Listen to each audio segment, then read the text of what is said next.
আজকে আপনাদেরকে দেখাবো মুরগির রান্না। এই যে সব মশলাগুলো আমি শিলনোড়ায় বেটে নিচ্ছি। পেঁয়াজ, তেজপাতা, দারচিনি, গরম মশলা, জিরা, লং, গোলমরিচ সব মশলা আমি একসাথে শিলনোড়ায় পেস্ট করে নিয়েছি। তারপর কড়াইতে তেল দিয়েছি।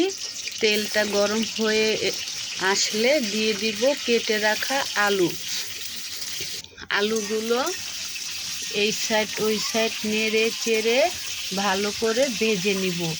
আলুগুলো একটু লাল লাল হতে হবে। আলুগুলো তো এমনি সিদ্ধ হতে চায় না, সেজন্য আলুটা একটু কড়া ভাজা দেব। আলুগুলো ভাজা হয়ে গেলে এখন মাংসগুলো দিয়ে দিচ্ছি। এটা হচ্ছে ফার্মের মুরগি। এইভাবে ভেজে রান্না করলে তরকারিটা স্বাদ হয়। সুন্দর করে আলতো হাতে বিছিয়ে দিলাম। দেখেন কত সুন্দর আমার মাংসগুলো উঠে আসতেছে। আমি যেই কড়াইতে মাংস ভাজি সেটাতেই কিন্তু আমি রান্না করি। কিছু টিপস ফলো করলে আমাদের আর আলাদা করে কড়াই বা তাওয়া নিতে হয় না। এই যে আমার মাংসগুলো অনেক সুন্দর ভাজা হয়ে গেছে, একটা কালার চলে আসছে। মাংসগুলো এখন উঠিয়ে নিব। তারপরে এগুলো ওই যে হলুদ, মরিচ, আদা, রসুন, লবণ আর সেই যে মশলাগুলো বেটে রেখেছিলাম সবগুলো একসাথে মিশিয়ে এখন গরম তেলে দিয়ে দিচ্ছি।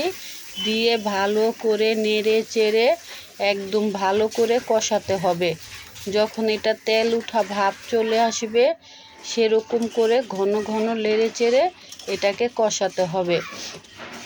যখন তরকারিটা এরকম একটা সুন্দর কালার চলে আসবে, তরকারিটা কষানো হবে, তখন দিয়ে দিব ভেজে রাখা আলুগুলো আগে ভেজে রেখেছি, তারপরে ওটা কিন্তু শক্ত আছে, সিদ্ধ হয় নাই, সেজন্য আলুটা আগে দিয়েছি। আবার আলুটাকে দিয়ে ভালো করে নেড়ে চেড়ে কষাতে হবে। ভালো করে কষানো হলে যখন এরকম হয়ে যাবে, এই যে শুকনো শুকনো হয়ে আসছে, আমার পেঁয়াজও কষানো হলো, আলুটাও আমার ভালো করে কষানোর মধ্যে সিদ্ধ হয়ে গেল। তারপর দিয়ে দেব মুরগি কিন্তু ফার্মের মুরগি, সিদ্ধ হতে বেশি সময় লাগে না। তারপর আমি ভেজে নিয়েছি, এটা আরও তাড়াতাড়ি হয়ে যাবে। এই যে আমার ভালো করে এখন কষানো হয়ে গেল। এটাকে ভালো করে আলতো হাতে কিন্তু কষাতে হবে, কারণ মুরগি খুলে যেতে পারে।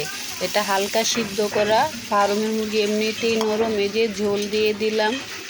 আমার তরকারিগুলো আপনারা একদিন বাসায় ট্রাই করবেন। আমি দৈনিক আপনাদের সাথে যা রান্না করি তাই শেয়ার করি।